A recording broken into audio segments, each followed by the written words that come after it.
प्रदेश के चर्चित समाज सेवी संस्था बिहार राब्ता कमेटी से जुड़े लोगों का दौरा पूरे प्रदेश में लगातार जारी है। उसी कड़ी में कमेटी से जुड़े अधिकारियों में खासकर गया के वरिष्ठ अधिवक्ता व समाज सेवी फैयाज हाली, परवेज आलम और मोहम्मद तारिक फतेह आदि लोगों का ऐतिहासिक शहर सासाराम में भी आगमन हुआ। सासाराम शहर के मोहल्ला शेरगंज स्थित गनी मंजिल के भव्य हॉल में एक बैठक की गई, जिसकी अध्यक्षता शहर के वरिष्ठ अधिवक्ता व समाज सेवी तौहीद आजम ने किया, जिसमें शहर के कई एक लोग शामिल होकर बिहार राब्ता कमेटी के बारे में जानने की कोशिश करते हुए अपनी अपनी बातों को रखा।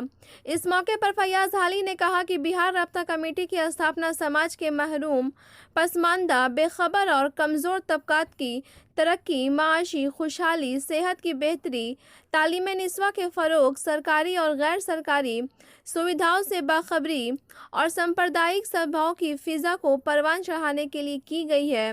उन्होंने आगे कहा कि जातिवाद, संप्रदायवाद, आतंकवाद और फांसीवाद के खतरों से देश को बचाने तथा इन बुराइयों के उन्मूलन के लिए भरपूर प्रयत्न करना बिहार राब्ता कमेटी के उद्देश्यों में शामिल है।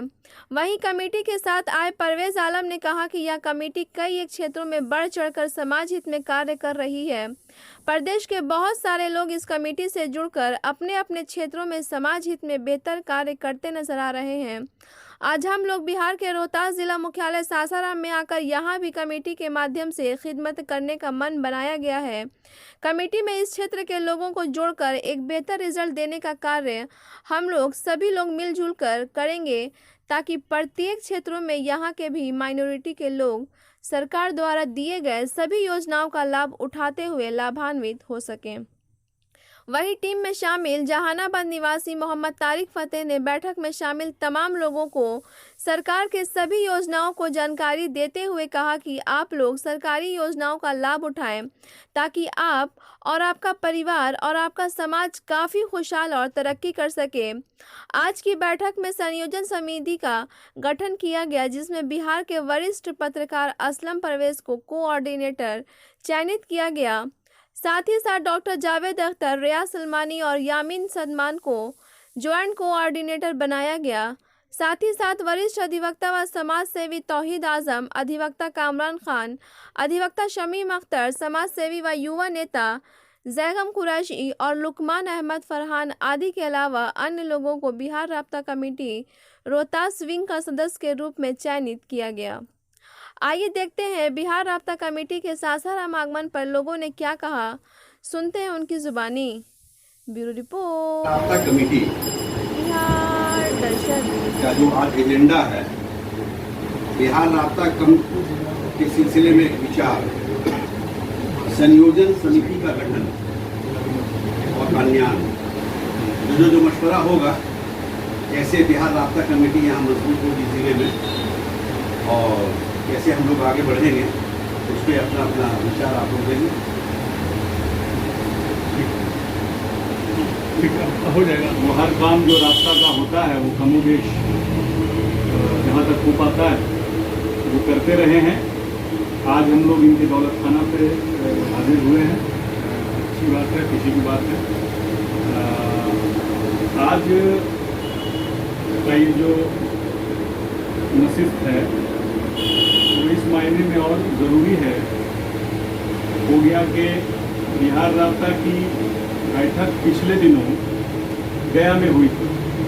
गया में जो मीटिंग हुई उसमें जहानाबाद, नवादा, जमुई के कोऑर्डिनेटर शामिल हुए थे।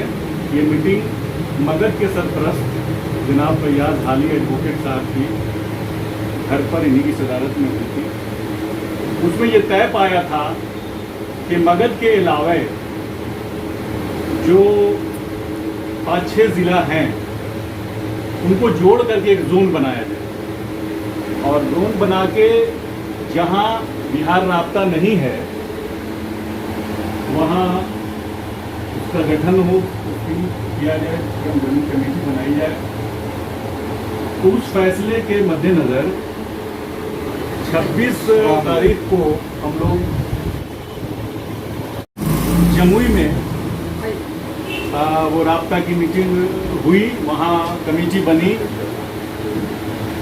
तो उसके बाद उस जगह पे हमारे भी तारिक फतह साहब हैं, जहानाबाद के कोऑर्डिनेटर, नवादा के नायतुल्ला साहब और एक प्रोफेसर साहब थे, वो वहाँ मीटिंग हुई और वहाँ भी कमेटी बन गई। उसके बाद इस जोन के दूसरे दौर के कड़ी में आज हम लोग सासाराम के लिए हैं, और सासाराम के पहले औरंगाबाद में वो कमेटी बनी है। आज हम सासाराम में बैठे हैं। तो जैसा कि आप जानते हैं कि आज की इस मीटिंग की अध्यक्षता सदारत तौहीद आजम साहब कर रहे हैं और एजेंडा है बिहार राब्ता के सिलसिले में जानकारी। तो चूँकि जो नए लोग यहाँ हाजिर हैं उनको बिहार राब्ता के बारे में जानना बेहद ज़रूरी है। इनका एम्स एंड ऑब्जेक्ट क्या है, इसमें कौन कौन लोग जुड़े हैं, कौन कौन सरपरस्त हैं। तो उस सिलसिले में हम बिना किसी देर किए हुए हम लोगों के गार्जियन मदद के सरपरस्त जनाब फैयाज हालिया एडवोकेट से हम चाहेंगे कि वो इस सिलसिले में अपनी बात रखें। जनाब फैयाज हालिया। सबसे पहले एक शेर सुना रहे हैं आप सब। ताज़ीम इक़्तिदार ज़रूरी तो है मगर, ताज़ीम इक़्तिदार ज़रूरी तो है मगर, इतना न सर झुकाओ कि दस्तार गिर। आज के समाज में, आज के मुल्क में 75 साल की आज़ादी के दौरान हमने अपने दस्तार को बचाया है या अपने पैर पर गिराया है या दूसरों के जूते पर गिराया है? सवाल बड़ा है। ये जो इशू है, इस राब्ता कमेटी की मीटिंग के सिलसिले में हमको कुछ बोलना है तो ये कुछ तमहीदी बात है। आज़ादी के 75 साल बीत गए। क्या हमने 75 साल के दौरान कौमी एहतसाब किया? किसी इशू पर हमने कौम की सूरत हाल पर हमारे बड़े बड़े उलमा और जोमा और कौम के नाम पर कुर्बान होने वाले आज़ादी के बाद के बड़े बड़े जियाले, आज तक एहतसाब किया गया? कोई मंसूबा बनाया गया कि कौम भी अपने मंसूबा के साथ चलेगी? 75 साल के दौरान में हमने कोई आरएसएस तो नहीं बनाया, कोई छोटा मोटा कोई ऑर्गेनाइजेशन भी ऐसा बनाया जो कौम के जीने और जीने का हौसला कुछ देता? आज तक मैंने कुछ नहीं। हाँ, हम गोश्त खा खा के मुंतशिर होते रहे और वो दुम पकड़ पकड़ कर मुत्तहिद होते रहे। एक सच्चाई है। हम गोश्त खा खा के मुंतशिर होते रहे, वो दुम पकड़ पकड़ कर मुत्तहिद होते रहे। उन्होंने जानवर को भगवान का रूप दिया और हम उसको खाने में फख्र करते। एक सच्चाई है। और हम उसके खाने का अताब सहते रहे और आज भी सहते हैं। खाते हैं या नहीं खाते हैं, खिलाता है वही और अताब सहते हैं, कोई दूसरा नहीं करता। हम हिंदुस्तान में एटलीस्ट 20% तो हैं। अगर गिनती बढ़ाया जाए तो 30 करोड़ तो जरूर हैं। वो गैर मुस्लिम इस बात को कहते हैं और ईमानदारी से कहने वाले वहाँ भी हैं। और बेईमानी तो हर जगह है, हमारे यहाँ भी और दूसरी जगह। लेकिन हमने कभी इस बात की ज़रूरत समझा? हमारे उलमा और दानिशवर ईद मिलन अशोका होटल में करते हैं। कभी फुटपाथ पर जीने वालों के वजूद का, उसके हालात का, उसके पसमानगी का, उसके मजबूरी का कभी ख्याल भी रखा? क्या झांक के भी देखा? एक मौके पर गया में प्रोग्राम हो रहा था, शायद परवेज साहब थे और भरा हुआ था हॉल। सच्चाई को बोलने वाला अकेला रह जाता है, कोई नहीं समझता। एक साहब ने अपनी तकरीर में फुटपाथ पर जीने वाले जो बख्खो समाज के हैं उनके सिलसिले में कह दिया, किसी प्रिमिटिव एज में नबी अकरम सल्लल्लाहु अलैहि वसल्लम के दौर के पहले के दौर में जब कोई खानदान बाहर चला जाता था और औरतें घर में रह जाती थी तो उनके साथ वहाँ के दूसरे मर्द अपना वक्त गुजारते थे, उसी तरह जुमला यही बने ख़त्म है। उसी तरह जैसे फुटपाथ पर रहने वाले, झग्गी झोपड़ी में रहने वाले, हवाला भी दिया, नाम नहीं लगे, उनके साथ होता। जब मैं बैठा हुआ आगे था, मैंने कहा कि हमको 2 मिनट की बात करने की जरूरत है। मैं गया, हम कहा ये फुटपाथ पर रहने वाले जिसका हवाला आप दे रहे हैं, नाम नहीं ले रहे हैं, क्या उनके यहाँ एक आध केस ऐसा दिखाइएगा कि उनके यहाँ करप्शन है और आप शर्मिंदगी दिखा रहे हैं और आप बोल भी रहे हैं और चुप हैं सब लोग। इसमें हर तबके का मुसलमान था, दीन की भी बात करता है और दुनिया को भी सलाम करता है, लेकिन इस मामले में नहीं कोई बोला। तब मेरे जैसा आदमी अगर नाम ले लगा, बोल लेगा तो नक्कू हो जाएगा। अकेला समाज में बर्बादी के एक लक्षण नहीं है, बहुत सारे लक्षण हैं। कोई आज तक 75 साल में कोई एहतसाब हुआ है? हिंदुस्तान का मुसलमान उलमा हो या दानिश्वर, मौलाना आज़ाद चले गए, लखनऊ कॉन्फ्रेंस हुआ था, उस कॉन्फ्रेंस में मौलाना आज़ाद ने कहा था कि मुसलमानों का कॉन्फ्रेंस हुआ था, उस मौके पर कहा था कि अब हिंदुस्तान में मुसलमानों को कोई सियासी पार्टी नहीं बनानी चाहिए, ठीक है, और कांग्रेस ही आपकी मुहाफ़ज़त करेगी। बाबरी मस्जिद, हम जब साफ बोल रहे हैं, बाबरी मस्जिद में जो ताला लगा, गांधी जी अगर जिंदा होते तो व्रत रख के ताला खुलवा देते, लेकिन नेहरू जी के टाइम में वो स्टेटस को रख दिया गया और मौलाना आज़ाद ने एक लफ्ज़ कहीं कुछ नहीं।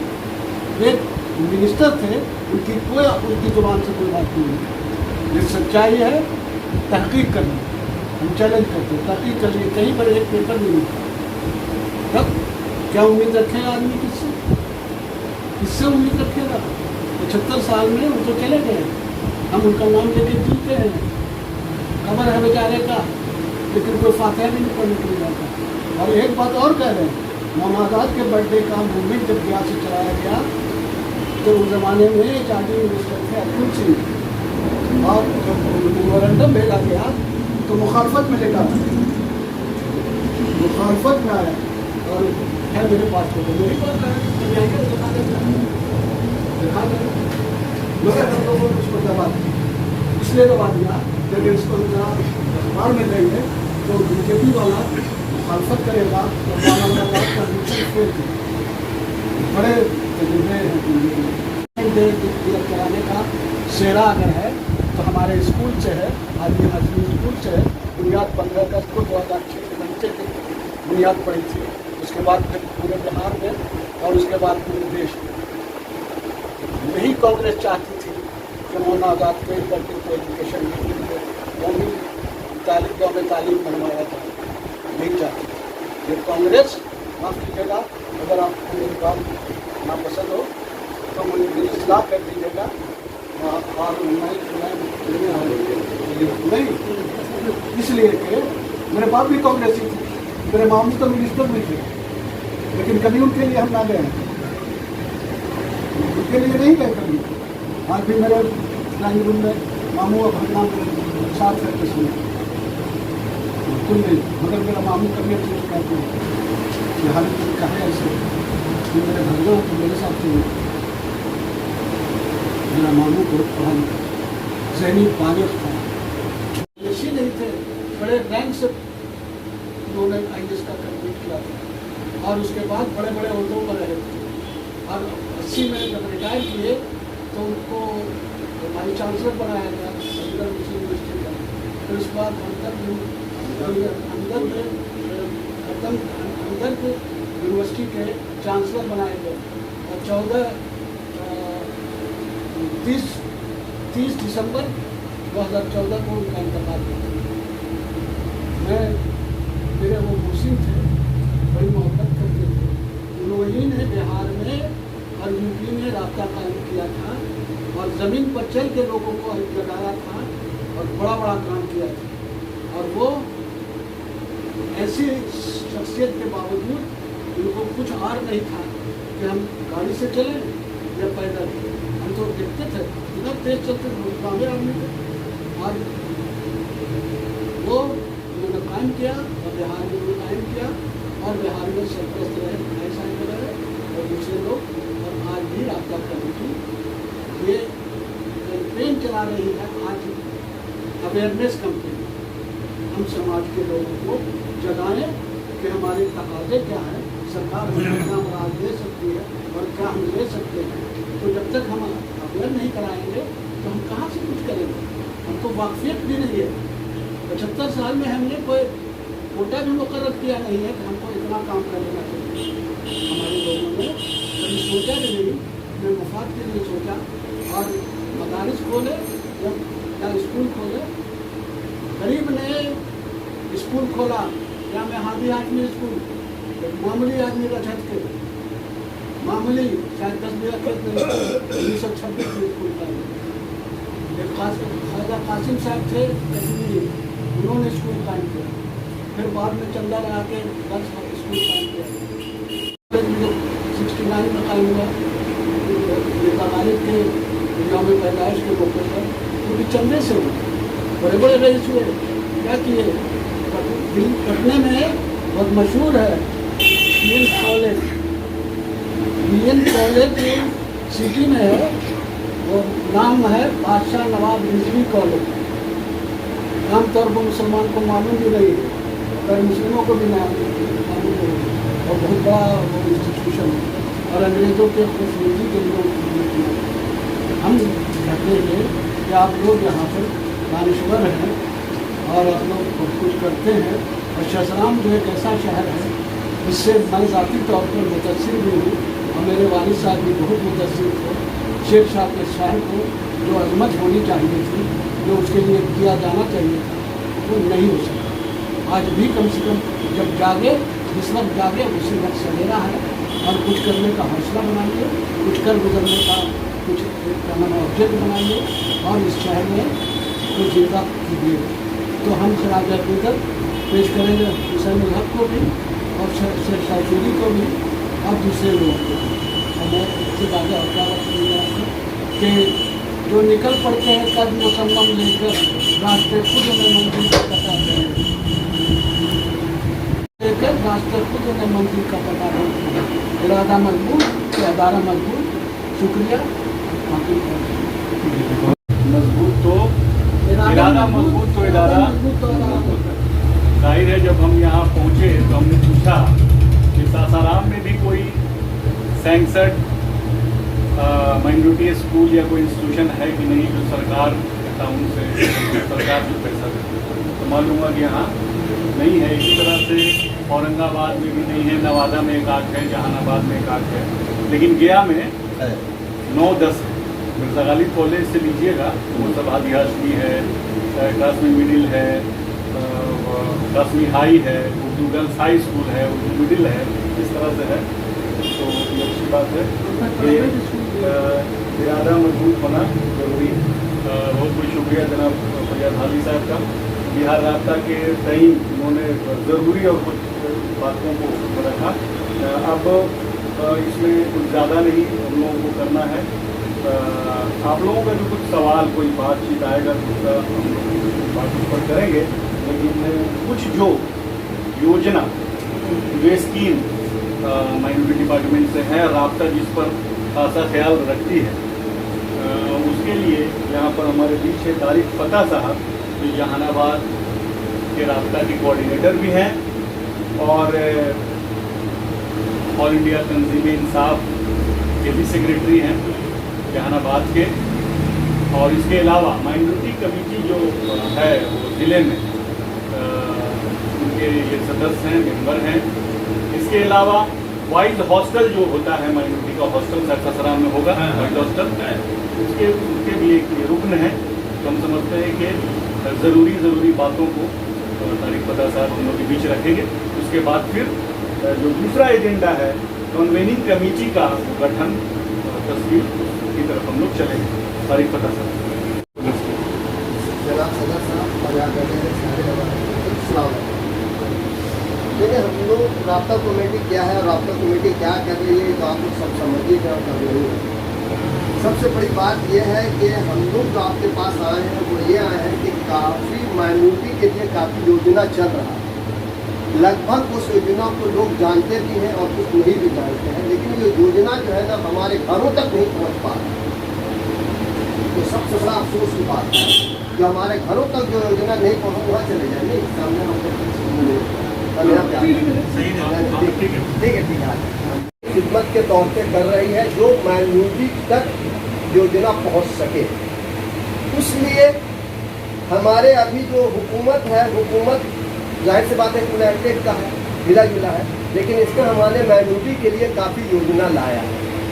मोटा मोटा योजना यह है, जिस औरत को या बच्ची को उसका शौहर छोड़ गया और 5 साल से ऊपर छोड़ गया, देखने नहीं आता है, उसका पूछताछ नहीं हो रहा है, उसके लिए पहले 10,000 था, लेकिन आप लोगों की दुआ से ये राब्ता कमेटी का देन है, हम लोगों ने लड़ जोड़ करके किया है, तो अगले साल से ये 25,000। अब 25,000 सरकार दे रही है उस बच्ची को जिसको तलाक हो गया हो या जिसको शौहर छोड़ दिया, वापस नहीं करना, ताकि उससे वो अपना कुछ करे, रोटी रोजी करे। तो हम लोग चाहते ये हैं कि ऐसे योजना को आप लोग जो यहाँ के सब दानिश्वर लोग हैं एक टीम बना लें और बनाने के बाद देखें। जाहिर सी बात है कि हमारे यहाँ काफ़ी औरतें मिलेंगी जिसको शौहर छोड़ के चला गया, काफ़ी तलाकशुदा होना चाहिए, बेवा नहीं है, इसका भी ध्यान रखिएगा, तलाकशुदा है। वैसे औरत को अगर हम फार्म भरा देते हैं, उसका फार्म आता है, फार्म ये है, फार्म हम भरा देते हैं, फार्म भराने के बाद उसके एफिडेविट करवा करके देते हैं, तो उसको 25,000 रुपया उसके अकाउंट में चला जाता है। लेकिन सवाल ये पता होता है कि बहुत जगह जाता है तो उसको दलाल के में फंस जाती है, उसको कोई ज़रूरत नहीं है। सवाल ये है कि जो औरत तो शौहर छोड़ दिया, जाहिर सी बात है उसको तलाक तो हुआ नहीं है, तो उसके लिए आपको ये करना है कि उसका फार्म भरवा दीजिए। आप शायद बात मकसद है, आपको हक है कि आप उसको वेरीफाई कर लें कि हाँ ये औरत को फलाना में शादी हुआ था लेकिन उसको छोड़ दिया है। आप मजिस्ट्रेट हैं, आपको हक है, और उसको जो है वेरीफाई कर देंगे आपके चेयर में, मामला खत्म है और उसको दाखिल हो जाते हैं। लेकिन तलाकशुदा औरत के साथ ये है मामला है कि जो औरत को तलाकशुदा हुआ, अगर वो कोर्ट से तलाक नहीं हुई है, ये हमारा शरिया से तलाक नहीं हुई है, या आपके यहाँ तलाक नहीं, तो उसके पास सर्टिफिकेट है, वो सर्टिफिकेट को वेरीफाई करके लगा दीजिए, फार्म भर दीजिए। जहन में आया कभी ऐसा भी होता है कि नींद नहीं आती।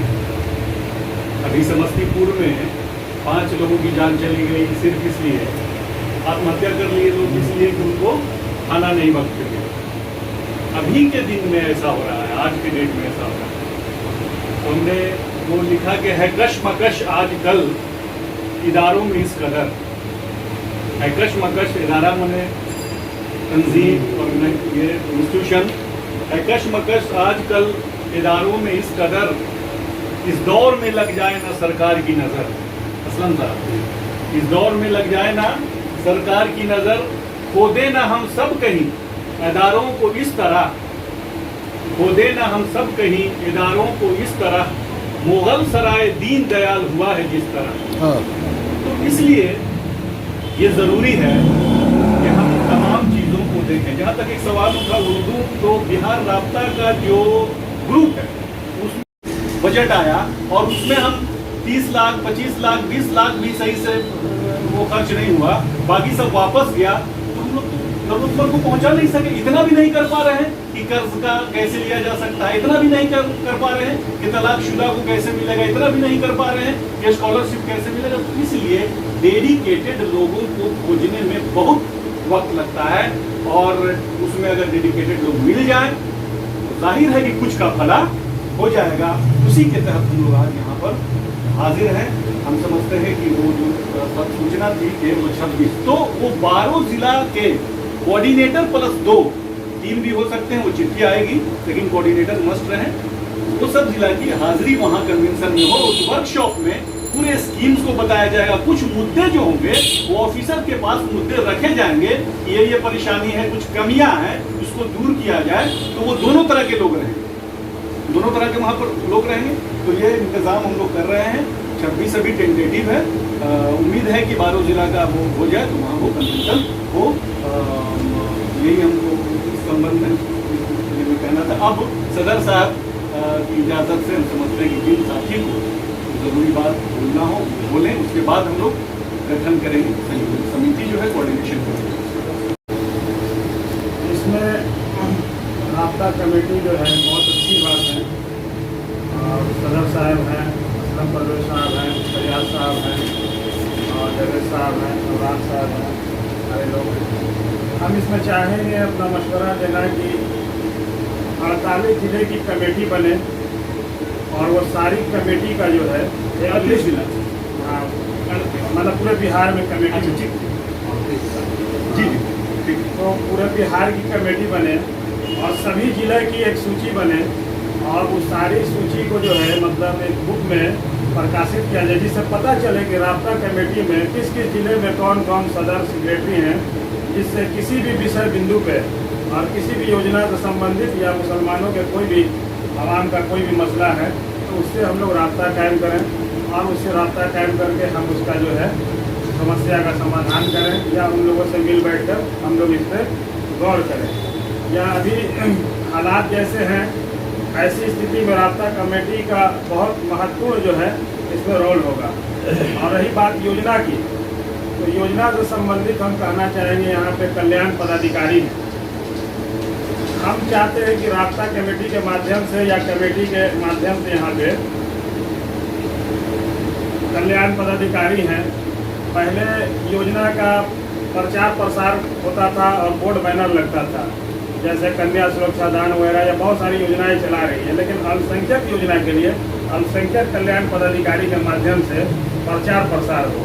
एक ये माध्यम हुआ जिससे आम लोगों को पता चले। दूसरा ये है कि हमारी राब्ता कमेटी जब बनेगी तो वह राब्ता कमेटी रनिंग करेगी, काम करेगी। जो भी ज़रूरतमंद लोग हैं जिले में हम लोग कमेटी अपना गठन करेंगे। जो कमेटी बनेगी तो अपना जितने भी बिहार के जिला की कमेटी है सब अपना अपना ज़िला में रन करेगी, और उसमें व्हाट्सएप ग्रुप आजकल चला है, फेसबुक ग्रुप वगैरह चला है। इसके माध्यम से भी जो है काफ़ी प्रचार प्रसार बहुत सारी चीज़ें होती है, जो न्यूज़ नहीं आती है वो उसके माध्यम से लोगों को मिल जाती है। राब्ता कमेटी का एक अगर व्हाट्सएप ग्रुप भी बन जाए जिससे पता चले सरकार के द्वारा जो है माइनॉरिटी फंड में कौन कौन सी स्कीम है चल रही है, वो सारी चीज़ को हम लोगों को जानकारी हो। यही सब है। हम चाहेंगे कि कमेटी बने पहले, और कमेटी जो है तो सरकार में, प्रशासन में इसको प्रचार प्रसार के लिए क्योंकि लोगों तक जानकारी हो, मालूमात हो, ताकि लोग इससे वंचित ना हो। में जो आने वाला जनगणना हो रहा है, जातीय जनगणना, उसके मुताबिक मैं जैसे कि उसको कॉलम वाइज कुछ रहेगा, उसको कैसे फुलफिल करना है उसके बारे में तारिक फतेह साहब से हम जानना चाहते हैं।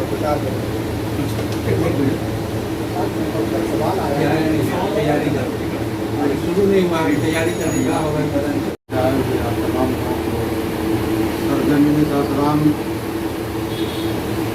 मुबारकबाद देते हैं। ये अच्छी बात है, अच्छा जहन आप लोगों का, बहुत मुतासिर हुए हम।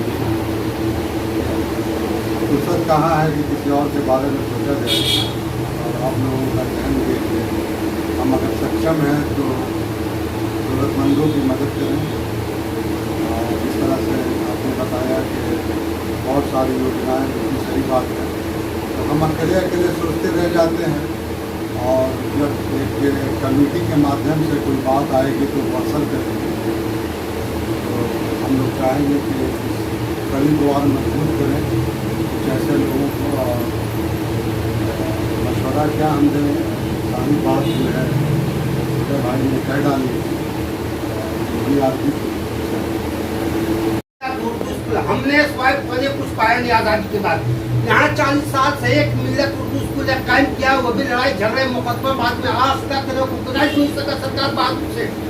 ये हमारी बदकिस्मती, हमारे कौम की बदकिस्मती, हम क्या कहें, किसका होना हो। यहाँ आप लोग जो यहाँ मेहनत कर रहे हैं, यहाँ ऐसे नहीं, बहुत से लोग हैं आए तो कोशिश की, लेकिन थोड़ी देर बाद फ्रस्ट्रेट होकर चले गए और नाकाम लौटे हैं। होते स्कीमें चली हैं बहुत सी। बहुत खुशी की बात है कि आप लोग इस से रब्ता के जरिए इससे पहले भी आपके कारनामे अखबारात में आते रहे हैं और आप लोगों के नाम से जो भी प्रोग्राम हुए आप लोगों ने अच्छा काम किया। मैं इसके लिए आप लोगों की हिम्मत की दाद देता हूँ और आपको इस कदम स्वागत करता हूँ। मैं जानता हूँ जब यहाँ पर वार्ड कमिश्नर बहुत से लोग हुआ करते थे और इसके बावजूद सरकार की कोई स्कीमें चलती थी, कोई किसी को चुने। मैं नोटरी था, मेरे पास तमाम लोग अपने कागज को नोटराइज कराने के लिए आया करते थे, लेकिन अफसोस के 8 वार्ड कमिश्नर एक दिमाग रियाज सरमानी जो तमाम स्कीमों से वाकिफ थे और लेके आया करते अपने वार्ड में। और कभी कभी एक आध बकल के वार्ड कमिश्नर थे जामाई साहब, मेरा अपना भतीजा वार्ड कमिश्नर चेयरमैन नगर पालिका का, उसकी बीवी रह चुकी, उसने एक स्कीम भी लोगों के फायदे के लिए नहीं कराया, न कोई काम किया। ये सासाराम की बदकिस्मती है। हालांकि मेरे घर का मामला है, लेकिन मैं किसका गुनाह किसका नाम हुआ।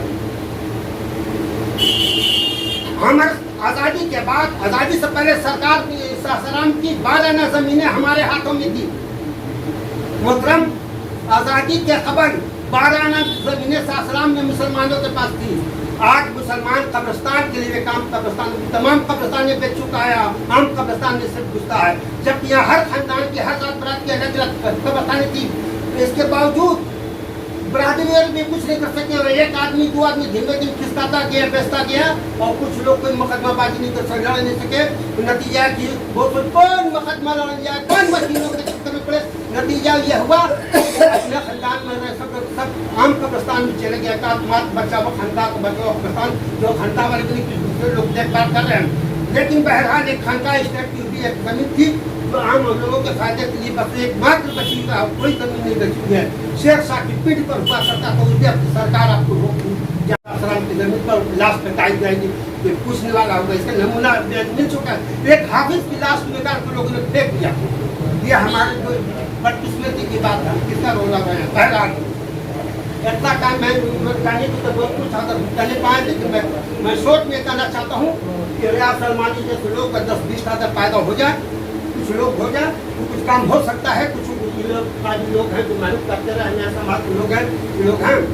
हम लोग तो बहुत जमानत की है, हम लोग दूसरे रास्ते की तरफ सियासी रास्ते थे, काम से मजबूर है, मेरे बस की बात नहीं रही मैं कुछ कर सकूँ। तो मेरे भी ये रफ्ता हो गया है। हम सरकार के मैं नोटिस रहे, FFP वगैरह रहे, लेकिन अब मेरे से कुछ होता नहीं। इसलिए मैं आपको साफ साफ कर दूँ, मैं इस लायक मेरा सेहत के हिसाब से भी काम से मजबूर हूँ, आँख से मजबूर हूँ। अब बहुत सी चीज़ मेरे पास की बात है मैं आपके साथ, लेकिन मैं चाहता हूँ ऐसे जद्दोजहद करने वाले लोग रियाज सलमानी असलम साहब जैसे लोग हों तो कुछ काम आगे बढ़ेगा और हमें खुशी होगी अगर यहाँ कोई कमेटी कायम हो जाए। इसका आपने रब्ता की तो इंशाअल्लाह कामयाबी मिलेगी। यहाँ के लोग नुमाइंदगी आपके बिहार साहब के साथ या आपकी जो मदद की हो तो पटना कमिश्नर को साफ करेगी, उसमें नुमाइंदगी करने के लायक है। इस बात नहीं लोग करेंगे तो मैं चाहता हूँ कि कोशिश जारी रहनी चाहिए। कुछ कोशिश में कुछ न कुछ कामयाबी होती है। एकदम मायूस होने की होती है, फ्रस्ट्रेट होने की होती है। हम लोग देखा जरूर है, लेकिन कुछ लोग अभी भी जागे हुए जगाने का काम कोशिश करते हैं, कुछ न कुछ नजर आता ही रहता है। तो आपकी इस कदम की मैं सराहना करता हूँ, आपका स्वागत करता हूँ, इस्तकबाल करता हूँ। आश्रम जैसे लोग जो लोगों को राब्ता में रखते हैं, बुलाते हैं, मीटिंग कराते हैं, मैं ऐसे लोगों से पूछ करता हूँ कि कुछ तो कदम जगाने के कुछ लोग हालांकि बेवक्त था, मौसम जरा धूप की वजह से कुछ लोग नहीं आ सकते हैं, लेकिन हैं कुछ लोग साहब वगैरह हैं, सगर अहमद साहब हैं, डॉक्टर मिराज साहब हैं जो अपने जगह उगा देते रहते हैं। बहरहाल होती रहती है। यहाँ जावेद साहब बहुत एक्टिव हैं, इनके लोग बहुत अच्छे लोग हैं। ये लोग जो है कम्युनिस्ट पार्टी और दीगर पार्टियों से संबंधित कोऑर्डिनेशन काम करते रहते हैं, बहुत बेटा है। तो ऐसे लोग हैं, उनके वालिद वगैरह, लेकिन वालिद बहुत एक्टिव आदमी थे। जैकम साहब अपने ज़माने बहुत एक्टिव काम से लोग हैं। आज भी ज़माना है, चाहिए कुछ लोग हिम्मत करें, आगे बढ़े। मैं समर्थन करने के तमाम लोगों को साथ देने के मैं तैयार हूँ, हर तरह से मैं साथ दूंगा। लेकिन नए जनरेशन के लोग मैं गुजारिश करूँगा कि वो लोग आगे आए और आपके जैसे अच्छे काम को लोग जरा आगे बढ़ाने की कोशिश करें। शायद उन्हीं जरा नम हो कि मिट्टी बहुत ज़्यादा कैसे साकी कहने का मौका मिल जाए, तो मैं चाहूँगा कि आप लोग को जैसा डायरेक्शन दें मैं उसका स्वागत करूँगा, कोशिश करूँगा। बाकी जो हालात हैं सरबराह जाहिर है कि हम लोग आए हैं कुछ मिलजुल करके बढ़ेंगे। भरोसा या यकीन या वादा करने के लिए हम लोग आए नहीं हैं, लेकिन पहली कड़ी है ये। हम लोग बैठे हैं तस्वीर के लिए। हम उम्मीद करेंगे कि कुछ ना कुछ यहाँ से काम शुरू होगा, पर हाल में इसमें कहीं पर कोई दो राय नहीं है। अब दूसरा जो एजेंडा है वो है वही कन्वीनिंग कमेटी का जो गठन है बनाने का। तो इसमें जो तजवीज़ है वो ये कि या तो 1+4 बनाइए, तो 5 की कमेटी हुई। 1+4 से मुराद ये कि एक कोऑर्डिनेटर और 4 मेंबर, या तो 7 का बनाइए तो एक खातून के लिए रिजर्व रखिए। बाद में जो समझ में आए कि कोई काम करने वाली हैं, अगर टीचर भी हैं तो चलेगी, कहीं पर आंगनबाड़ी में है चलेगी, कहीं पर कुछ वो करती हैं तो एक रिक्त को खाली जगह रखा जा सकता है। या ये महसूस हो शुरुआती दौर में, लेकिन इसका ये ख्याल रहे कि जो सासाराम से नहीं निकल पाएंगे उनको मेंबर तक रखें, लेकिन उससे आगे नहीं ये करें। जो सासाराम से निकल सकते हैं पटना की मीटिंग में जा सकते हैं, कभी बिहार मीटिंग में आ सकते हैं, कभी कहीं और आपको ऑब्जर्वर बना के भेजा जाएगा कि नहीं राब्ता की मीटिंग है भभुआ में, असलम साहब या फलाने साहब आप नज़दीक है, जरा सा हो लीजिए, ये एजेंडा है, ये प्रोग्राम है। तो उसका भी ख्याल इस कमेटी को तश्कील करने में हम लोग ज़रूर रखेंगे। तो 1+5 का या 1+6 7 यानी ऑड नंबर में वो कमेटी बनी। अगर आज़ादी है तो प्रस्ताव का भी ये है कि अगर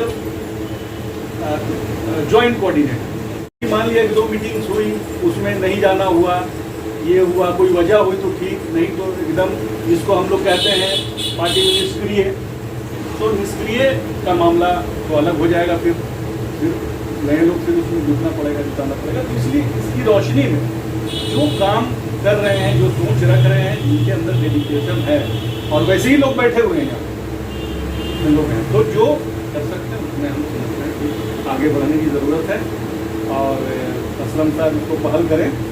तो ये है और 1+6 का या 1+4 का 5 की कमेटी, और फिर उसको बढ़ाया जा सकता है।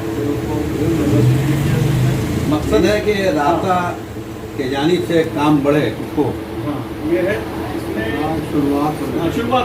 शुरुआत तो ऐसा ना हो कि भाई सासाराम में फिर ये करें कि नहीं असलम साहब के अलावा और कौन है। राब्ता जो लफ्जी उर्दू है, उसका मानी है, उसको अमली शक्ल जाते वो बढ़ गया वहाँ। इस सिलसिले में एक नज़र ऐसे ही लोग देख सकते हैं, फिर इसको वापस अभी करना होगा बाद में आएगा। एक नज़र देख लेंगे, ये शुरुआत ये है। तो एक जो है ना उस तरफ से